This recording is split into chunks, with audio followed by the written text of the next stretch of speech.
Assalamualaikum warahmatullahi wabarakatuh. Jadi yang pertama, boleh Bapak, silakan. Terus untuk yang kedua, omong bermanfaat tak omong? Apa? Bagaimana kami ini,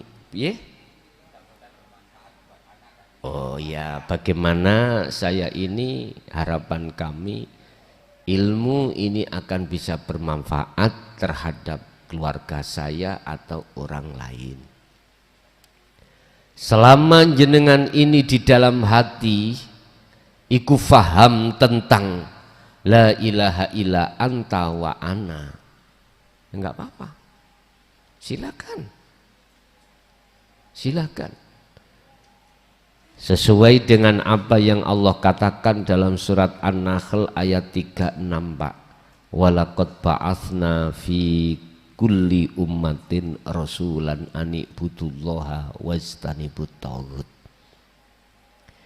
Sungguh betul-betul aku akan mengutus utusanku di setiap umat. Kalau umat kami tarik keluarga, berarti anak dan istri, silakan. Apa yang diemban untuk mereka-mereka hanya satu, ani'budullaha wajtanibut taghut, mengarahkan ruhaniyah anak dan istri itu untuk hanya menyembah pada Allah. Yang kumaksud Allah bukan nama, hanya pada Sang yang hidup itu, yang keberadaannya itu tidak hanya dekat, tapi juga di dalam dan di luar diri Anda. Wajtanibut taghut, dan memberikan fatwa jangan sekali-kali ruhaniyah itu mencintai selain Allah, alias tinggalkan selain Allah itu dalam hal konteksnya iman. Contoh ini tadi, iki ngarep kono es degan, diombe mak seger. Jadi iman sing segeri teko es degan, gegidegan ilangno. Imanmu gantiin hanya pada Allah. Ada lagi.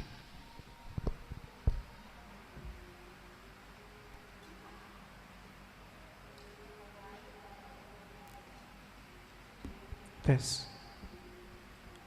Assalamualaikum warahmatullahi wabarakatuh. Perkenalkan, saya Arif dari Gresik. Saya mau bertanya, bagaimana solusi ketika kita mengalami mimpi yang buruk? Jadi mimpinya itu sampai ke dibunuh, sampai ditusuk, ditembak, atau bahkan berdarah-darah. Bagaimana solusi kita dalam menghadapi mimpi tersebut? Dan yang kedua, bagaimana cara kita menanggapi mimpi itu dari pandangan hakikat, sehingga kita tidak lagi takut karena sampai ke fase dimana kita itu takut untuk tidur karena takut bermimpi buruk kembali. Mungkin seperti itu saja dari saya. Assalamualaikum warahmatullahi wabarakatuh. Waalaikumsalam warahmatullahi wabarakatuh. Apa sih mimpi itu? Terus apa yang terjadi di dalam mimpi itu? Bisakah kita kuasa menolak apa yang terjadi di dalam mimpi itu? Padahal satu sisi kita itu sudah lepas dari kesadaran. Mohon maaf, Pak. Ada dua golongan Allah memetak hambanya. Pertama, hamba yang disebut ahli hijab. Apa hamba yang ahli hijab itu? Hamba yang hatinya masih ada iman selain Allah. Itu disebut ahli hijab.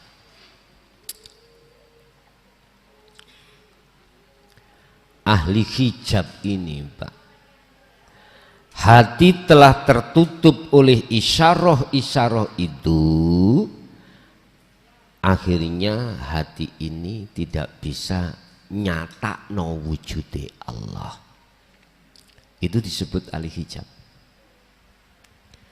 Hati ini ketika saat beriman terhadap degan ini, maka justru segeri degan ini menutupi hatiku, akhirnya Allah itu gak nyata. Paham ya? Yes, inilah ahli hijab. Ahli hijab seperti ini ketika tidur, Pak, apa mungkin bisa untuk mengetrapkan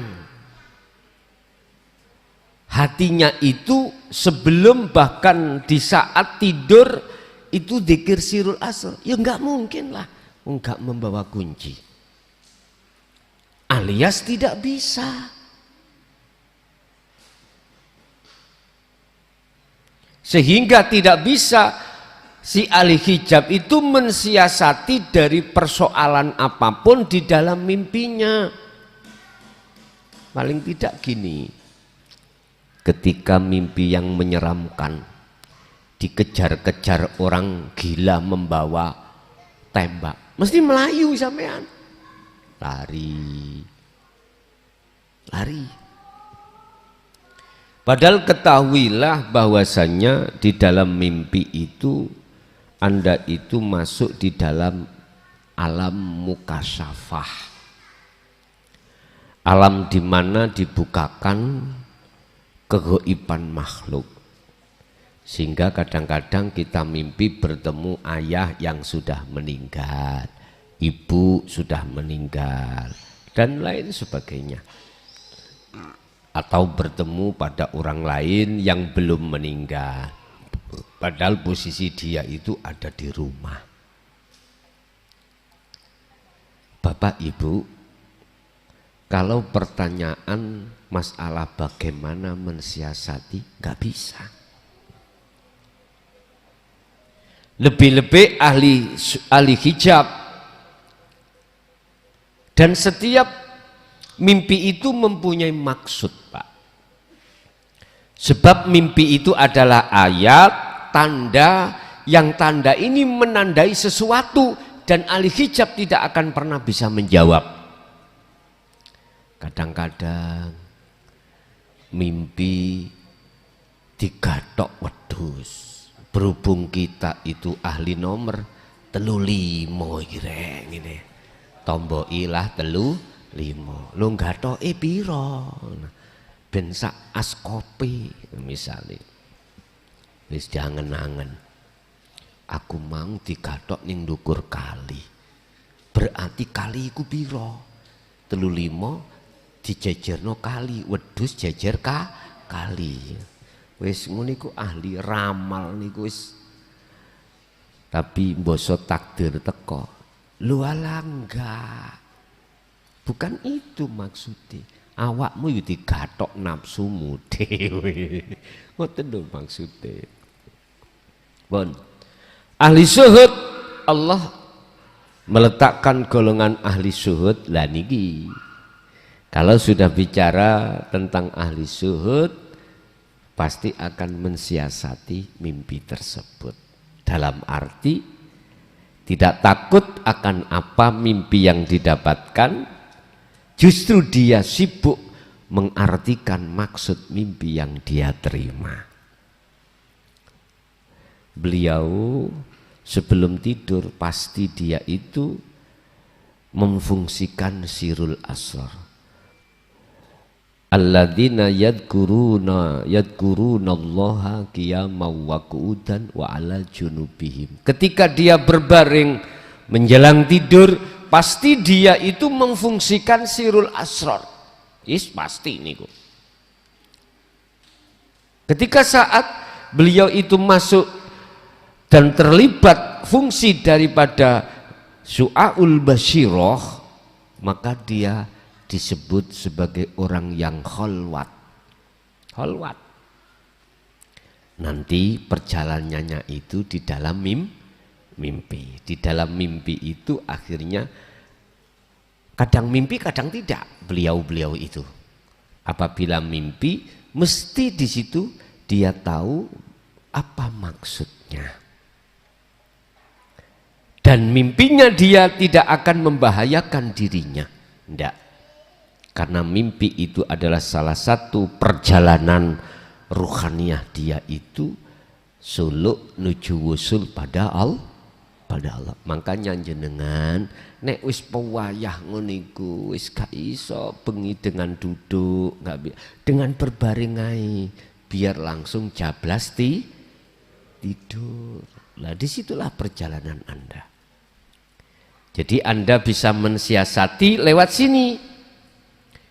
Saya katakan mimpinya ahli syuhud tidak akan pernah membahayakan terhadap ahli syuhud, sekalipun ahli syuhud akalnya itu tidak sadar. Tidak sadar. Jadi nggak usah khawatir dan lain sebagainya untuk mensiasati mimpi tersebut sehingga takut dengan mimpi-mimpi yang menyeramkan. Cukup jenengan iki sebelum tertidur fungsikanlah sirul asror ketika berbaring. Udah mesti aman perjalanan mimpi jenengan. Wes iku yang pertama. Yang kedua apa tadi?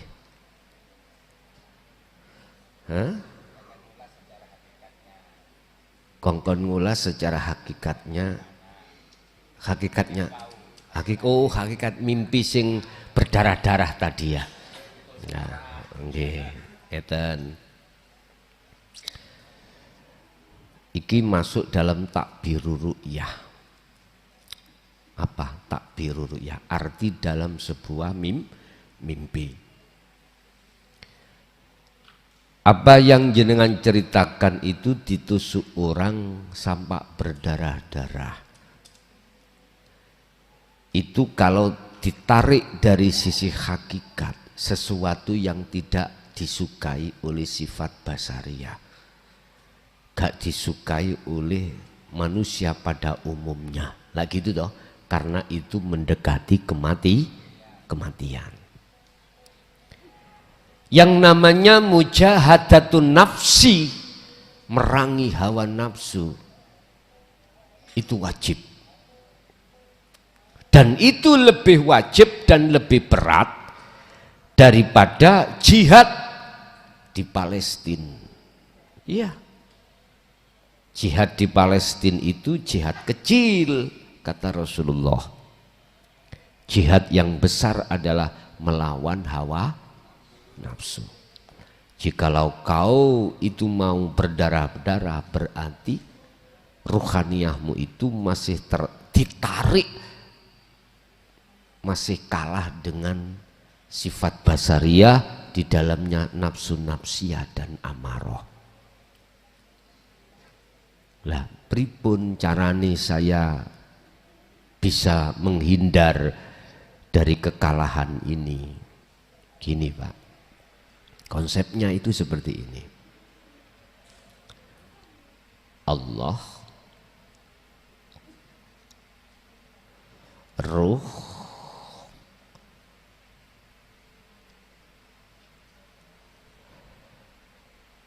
sifat basariyah, nafsu, sifat basiroh. Ruh ini bakal ditarik oleh sifat basariyah supaya ruh tidak ke Allah tapi ke nafsu. Ruh juga ada sifat basiroh. Sifat basiroh itu juga menarik si ruh itu untuk dia itu bisa sampai pada Allah.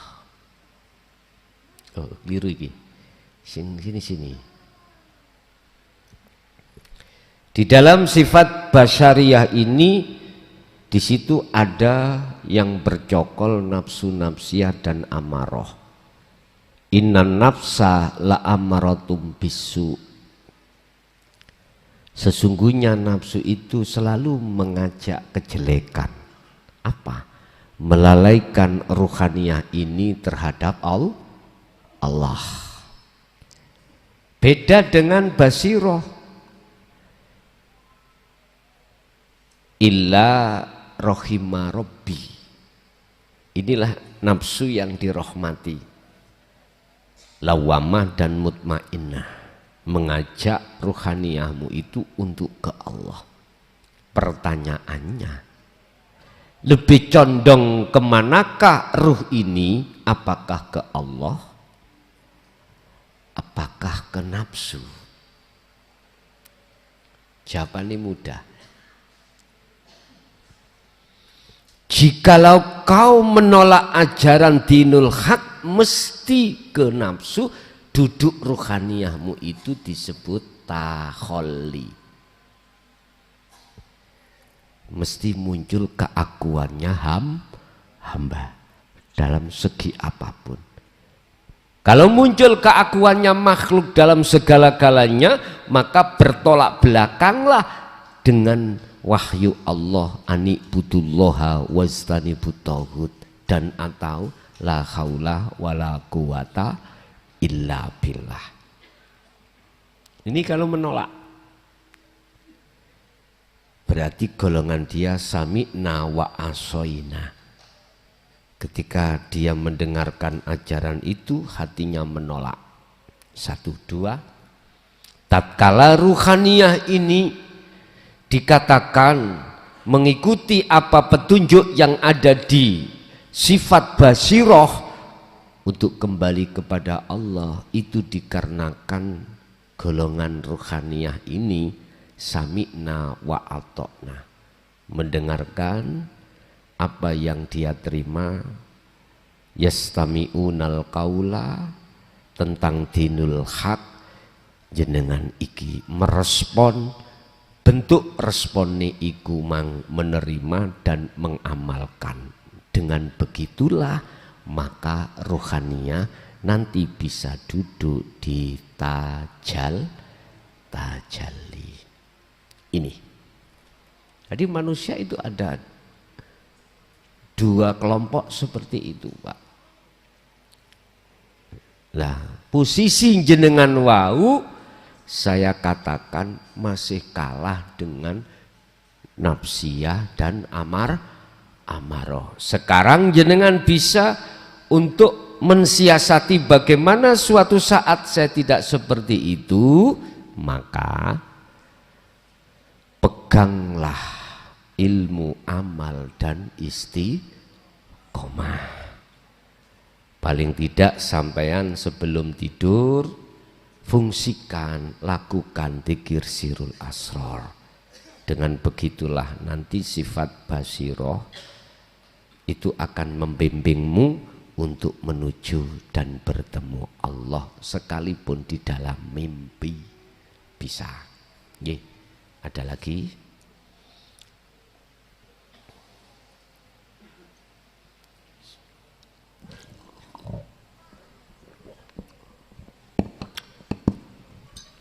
Assalamualaikum warahmatullahi wabarakatuh. Waalaikumsalam warahmatullahi wabarakatuh. Saya mau tanya, Gus. Okay. Di akhirat itu ada sumur-sumur kecil yang banyak sekali. Sumber apa sumur? Sumur. Ya, yang banyak sekali, Gus. Masing-masing sumur isinya hanya 1 orang. 1 orang? Iya. 1 sumur 1 orang. Sing duduk niku amek situ. Enggak. Sing minum. Yang ada di dalam sumur itu loh. Penghuni. Ya, penghuni sumur itu hanya 1 orang. Yeah. Airnya kotor, panas, mendidih, apinya menjilat ke atas dan berasap. Roh dimasukkan ke dalam sumur itu tidak bisa mati, tetap hidup, tubuhnya tenggelam, kepalanya tetap mengapung di atas air, kulitnya lecet dan lain sebagainya. Mereka menjerit, menangis, merintih-rintih, kesakitan. Lalu tangannya diangkat ke atas sambil minta tolong. tolong. Tapi tidak ada yang bisa menolongnya. Yang saya tanyakan ialah orang-orang yang bagaimana nanti kalau mati rohnya akan digodok di dalam sumur-sumur itu. Dan apa namanya sumur-sumur kecil tersebut. Demikian Gus penjelasannya. Assalamualaikum warahmatullahi wabarakatuh. Waalaikumsalam warahmatullahi wabarakatuh. Wa min waraihim barzakhun ila yaumi yub'atsun. Di dunia ini Pak, banyak ruh yang sudah kecemplung sumur itu. Banyak ruh itu yang kecemplung sumur itu. Nanti juga saya uraikan di akhirat miturut pandangan syariat. Iki pandangan hakikat. Di dunia ini banyak di antara ruh-ruh itu yang sudah masuk di dalam sumur. Dan di situ khubitat a'maluhum wa malahum min nasirin. Tidak ada yang bisa menolong terhadap ruh-ruh yang masuk di dalam sumur itu kecuali Allah. Tapi di situ dikatakan wa malahum min nasirin. Tidak ditemukan terhadapnya sang penol. Padahal sholatnya rutin, tiap saat dan waktu enggak pernah pot. Dia zakatnya juga rutin, puasanya enggak pernah punya hutang. Hajinya setiap tahun, umrohnya setiap bulan, saking sugih. Walaupun gak sugih duit travel, punya travel kan setiap bulan menghantar jamaah-jamaah lah ngeten ya.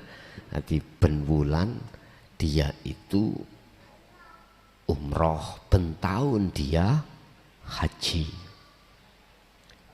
Sodakohnya itu wah, yang namanya tasbih itu Pak ya nggak pernah ucul,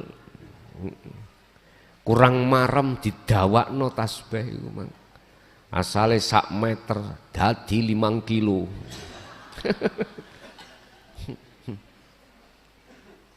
Nyun sewu, sing dimaksud sumur iku hakikate apa? Hakikati apa?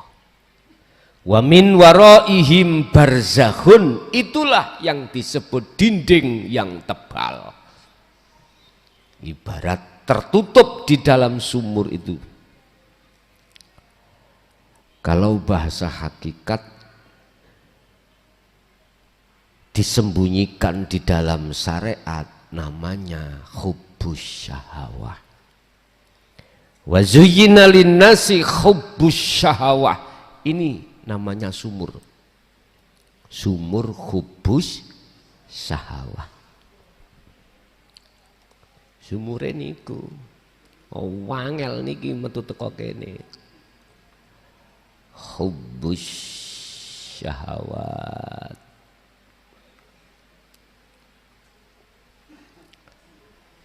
Siapapun kalau sudah masuk di dalam jebakan hubbus syahawah, sumur itu tidak akan pernah bisa keluar. Gak ada yang bisa menolong kecuali Allah. Sama. Tadi surat Al-Qasas, bukan kaum Muhammad yang memberikan petunjuk, tapi aku Allah yang memberikan petunjuk terhadap hamba yang ku kehendaki. Ini bentuk Allah menolong itu bagaimana? La ikraha fiddin, qad tabayyana rusdu minal ghayy. Ajaran tentang dinul haq sing fungsinya adalah untuk membebaskan dirimu dari belenggunya hawa nafsu atau sumur yang disebut hubus syahwat. Itu tidak ada paksaan. Bentuk Allah menolongnya, ada utusan yang akan datang. Hakikatnya itu membawa bil huda wa dinil haq ini. Ketika saat jenengan terima hal itu dan Anda itu melakukan maksud di dalam dinut tauhid, maka akan terjadilah hari kebangkitan. Artinya hari di mana Anda bisa dikeluarkan dari sumur. Dikeluarkan. Termasuk proses Anda ini mengasah sirul asr itu, Anda itu keluar dari sumur tersebut. Keluar dari hubus syahwah. Hati kita mulai sejak akil balik sampai umur berapa puluh tahun ini terpendam di dalam sumur itu. Allah kasih tolong terhadapnya. Kasih tolong terhadap kita. Kita terima. Akhirnya kita bisa keluar dari sumur tersebut. Memang panas. Airnya mendidih panas. La yamutu wala yahya. Tidak bisa dikatakan mati, tidak bisa dikatakan hidup. Artinya jenengan iki tidak dikatakan mati sebab belum mati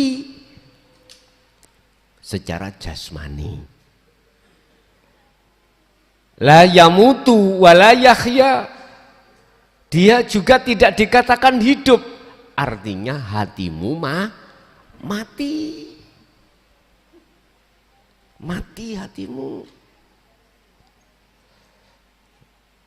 Terus bagaimana biar dia terlepas dari itu? Ya itu tadi. Anda akhirnya ilmu, amal, istiqomah yang disebut takwa, 3 hal ini, itulah pertolongan Allah mengeluarkan rohaniyahmu dari sumur hubus syahwat. Ini Pak. Sebab siapapun Anda ketika masih ada di sumur hubus syahwat, ketika jenengan sakit gak waras-waras, mesti panas hatimu. Melihat istri, suami, anak yang gak nyocoki miturut sifat basariahmu, mesti kau hatimu panas. Anda ketika diterak ekonomi itu menengah ke bawah terperosot, yo hatimu susah. Padahal Allah cukup sederhana memberikan petunjuk. Jadilah kau seperti laba-laba. Sibuk membangun takwa rumah ruhaniyahmu. Dengan begitu Allah pasti akan mendatangkan nyamuk lalat sebagai makananmu. Sehingga enggak tumon, enggak terjadi ada laba-laba cari laler ning nisor iku enggak tumon. Enggak tumon itu apa? Enggak ketemu gitu loh. Laba-laba cukup di rumahnya sambil membangun rumahnya, yang bolongan itu kok putus disambung lagi, yang kurang rapat dirapati, yang kurang luas diluaskan. Itu laba-laba. Ini hakikatnya. Lah hakikatnya ini besok di akhirat apa yang diimani oleh golongan kita wong syariat itu tidak akan terjadi pada jenengan yang ketika di dunia sudah lepas dari sumur tersebut. udkhuluha bisalamin aminin. Udah, selamat datang. Tempatmu sudah aman, sudah disiapkan, perjalananmu juga aman. Artinya tidak akan pernah menemui apa yang dikatakan di dalam hukum syariat. Sok ning akhirat ada sumur, di mana setiap sumur ada seseorang yang ada di situ. Dia mendidih, airnya panas, apinya munclak-munclak. Dia la yamutu wa la yahya. Tidak mati, tidak hidup, berarti sekarat. Ngoten mungkin bahasane umum seperti itu. Tapi itu akan terjadi terhadap diri seorang manusia tatkala dia itu waktu di dunia belum bisa keluar sumur itu. Hubus syahwah tadi. Terus itu terjadi pada kebiasaan kita di dunia yang bagaimana, orang yang bagaimana. Itulah orang yang selalu mengaku-ngaku dirinya yang melakukan. Oh, kok gak aku, gak tadi masjid iki. Kok gak aku, wis ya Allah, ngeri aku. Ngrungokke. Kok gak aku, santri-santri iki gak sukses. Kok gak nguru nang aku, wes gak ngalim koyok ngono. Berhubung guru nang aku belajar nang aku, yes jos. Yes. Yun sewu Bapak ya. Inilah ciri-ciri orang yang besok di akhirat itu mendapatkan seperti itu. Di dunia sudah mendapatkan. Dia belum bisa keluar dari hubus syahwah. Oke?